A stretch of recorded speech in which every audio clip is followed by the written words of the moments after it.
Cordial saludo, mi nombre es Brini Sánchez.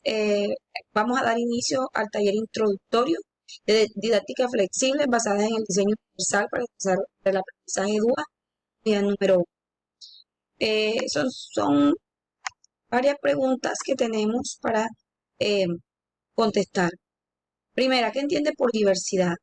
Bueno, entiendo por diversidad que cuando hablamos de diversidad se entiende que hay múltiples formas de ser, de expresarse dentro de un entorno de diferencias, ¿no? Esto implica también el reconocimiento, el respeto por esas diferencias que existen entre las personas o grupos, ¿sí? Se entiende por diversidad también el hecho de valorar sus aportes y sus potencialidades. En el ámbito educativo, la diversidad nos remite a entender que cada niño, que cada alumno tiene sus propias necesidades educativas, que es distinto, que es diferente, que enfrenta de distinta manera esas experiencias de aprendizaje.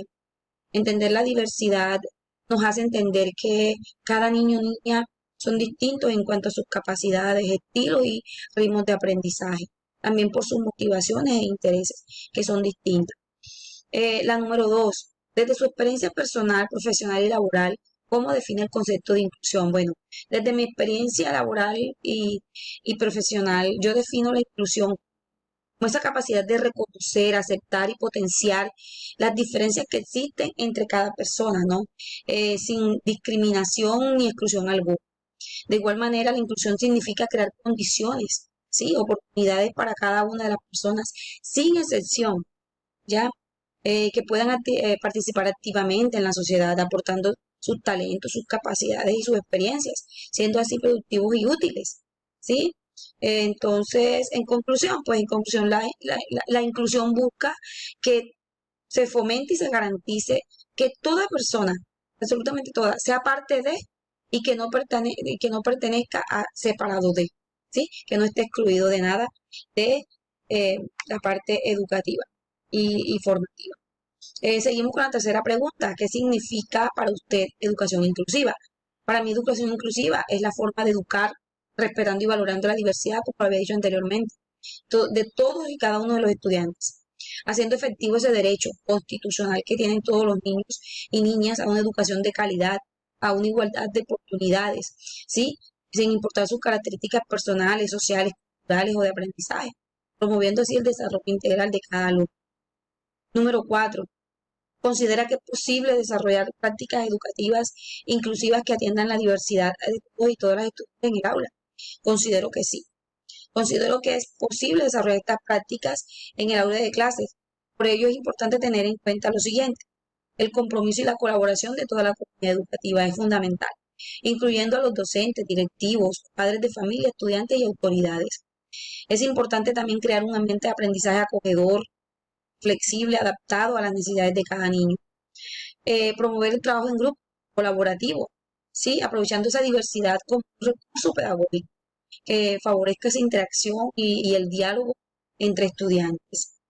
Eh, Seguimos a la siguiente pregunta, la pregunta número 5, dice, ¿cuáles cree que son las barreras personales, familiares, institucionales y comunitarias que se presentan en su entorno para el desarrollo de prácticas educativas inclusivas que atiendan la diversidad de todas y todos los estudiantes en el aula?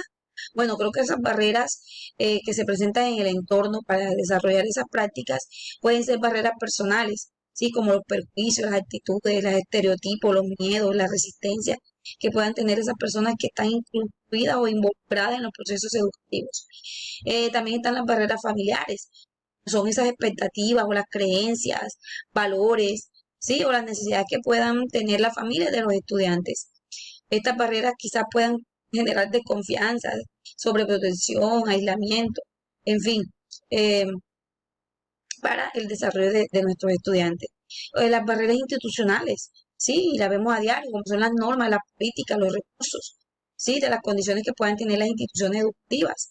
Estas barreras pueden generar limitaciones, dificultades, desigualdad, exclusión, sí, al acceso a la educación y sobre todo la permanencia. Seguimos en la siguiente diapositiva que nos habla de las barreras comunitarias, ¿sí? De las que tienen que ver con el contexto, la cultura, la historia, de esas relaciones que puedan tener las personas de las comunidades donde se ubica cada institución educativa. Tenemos la pregunta número 6. Dice, ¿cuál cree que son los factores facilitadores en lo personal, familiar, institucional y comunitario que se presentan en el entorno para el desarrollo de las prácticas educativas inclusivas que atiendan la diversidad de todos y todas los estudiantes de su aula? Bueno, creo que esos factores facilitadores, así como lo anterior, también hacen parte de lo personal, lo familiar, lo institucional y lo comunitario. Estos factores facilitadores, como la empatía, la valoración, la solidaridad, pueden facilitar esas prácticas en el aula, ¿sí? Cuando se traducen en situaciones concretas o en acciones concretas, son las adaptaciones a los currículos, ¿sí? A los contenidos, a la metodología, a las evaluaciones y los recursos. Em, Otros factores integradores como las institucionales, estos factores que tienen que ver con la equidad, con la calidad, con la innovación, con la evaluación, facilitan de una manera práctica, facilitan la práctica educativa cuando se traducen también en acciones concretas, ¿sí? Dando garantía al acceso, a la permanencia y al éxito de todos los estudiantes en el sistema educativo. Y los factores comunitarios también pueden facilitar la práctica cuando estos factores se basan en la diversidad, en la convivencia, en la integración, en el respeto, en el desarrollo de los estudiantes y sus familias. Y por último tenemos la número 7 que dice, en el marco de la educación inclusiva, ¿considera que es importante resignificar la práctica pedagógica? Creo firmemente que sí. Es importante resignificar la práctica pedagógica que hacemos a diario, sobre todo en el marco de la educación inclusiva, ya que resignificar significa dar otro sentido, otro valor a la acción educativa, repensar el acto educativo para generar un cambio, una transformación. Ese debe ser nuestro norte, nuestra meta, ¿sí? Adaptarnos a las necesidades o adaptándolas a las necesidades y capacidades de nuestros niños, a sus potencialidades, ¿sí? Resignificar la práctica pedagógica implica una reflexión constante acerca del currículo, de la didáctica, de la evaluación, de la investigación y esa gestión educativa desde una perspectiva inclusiva y de calidad. Por último, tenemos la pregunta número 8 que dice, ¿qué demandas personales y profesionales considera que requiere un docente para trabajar con flexibilidad curricular? Bueno, para trabajar con flexibilidad curricular, esto implica ciertas demandas personales y profesionales que requiere tener el docente, una actitud abierta, reflexiva, crítica, creativa ante los cambios y desafíos que nos plantea la educación en este siglo XXI. El docente debe estar siempre actualizando sus conocimientos, sus didácticas, debe estar actualizado en la tecnología para diseñar, para implementar y evaluar esas propuestas curriculares que atiendan a esas necesidades, a esos intereses, a esas capacidades de nuestros alumnos. De igual manera, el docente debe promover una metodología que sea activa, participativa, ¿sí? Una metodología flexible, diversa, que estimule el aprendizaje autónomo y operativo. Es necesario también que la educación o que la evaluación sea una evaluación formativa, continua y permita valorar esos procesos ¿eh? y los aprendizajes de nuestros alumnos, al igual que pueda hacer una retroalimentación para la mejora de nuestras prácticas pedagógicas.